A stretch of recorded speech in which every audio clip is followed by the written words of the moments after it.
ಎಲ್ಲರಿಗೂ ನಮಸ್ಕಾರ. ಆರತಿ ಉಕ್ಕಡ ಅಹಲ್ಯಾದೇವಿ ಮಾರಮ್ಮ ದೇವಾಲಯ, ಮಂಡ್ಯ ಜಿಲ್ಲೆ, ಶ್ರೀರಂಗಪಟ್ಟಣ ತಾಲೂಕು. ಸ್ಥಳ ಪುರಾಣ ಮತ್ತು ಇತಿಹಾಸ.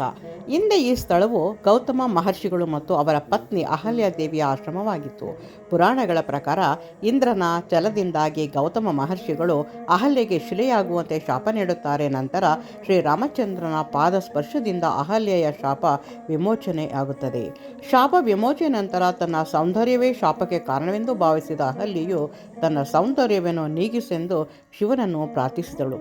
ಶಿವನು ಅವಳನ್ನು ಪವಿತ್ರ ಸ್ತ್ರೀ ಎಂದು ಹರಸಿ ಮಾರಮ್ಮನಾಗಲು ಸೂಚಿಸಿದನು. ಅದರಂತೆ ಅಹಲ್ಯೆ ಕೊರಡಾಗಿ ನದಿಯಲ್ಲಿ ತೇಲಿದಳು.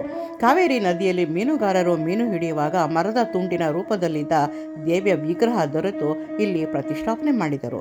ದೇವಾಲಯದ ವಿಶೇಷಗಳು: ತಡೆ ಪೂಜೆ, ಮಾಟ ಮಂತ್ರ ನಿವಾರಿಸುವ ಕ್ರಮ, ದೃಷ್ಟಿದೋಷ ವಶೀಕರಣ ನಿವಾರಣೆ ಮಾಡುವುದು, ವಿಶೇಷವಾಗಿ ಹುಣ್ಣಿಮೆ ಮತ್ತು ಅಮಾವಾಸ್ಯೆಯಂದು.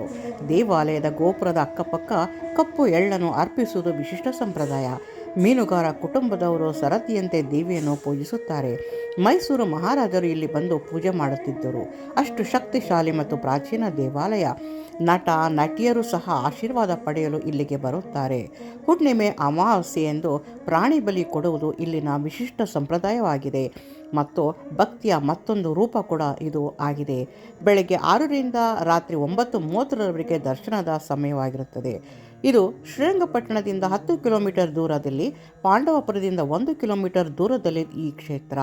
ಇಷ್ಟು ಅತ್ಯಂತ ವಿಶಿಷ್ಟವಾದಂತಹ ಮತ್ತು ಅತ್ಯಂತ ಶಕ್ತಿಶಾಲಿಯಾದ ಅಹಲ್ಯಾದೇವಿ ಎಲ್ಲರಿಗೂ ಕೃಪೆ ತೋರಿ, ಅದರಲ್ಲೂ ಸ್ತ್ರೀಯರನ್ನು ರಕ್ಷಣೆ ಮಾಡುವಂತಹ ಒಂದು ಕಾಳಿಯ ಸ್ವರೂಪ ಎಂದು ಹೇಳಬಹುದು.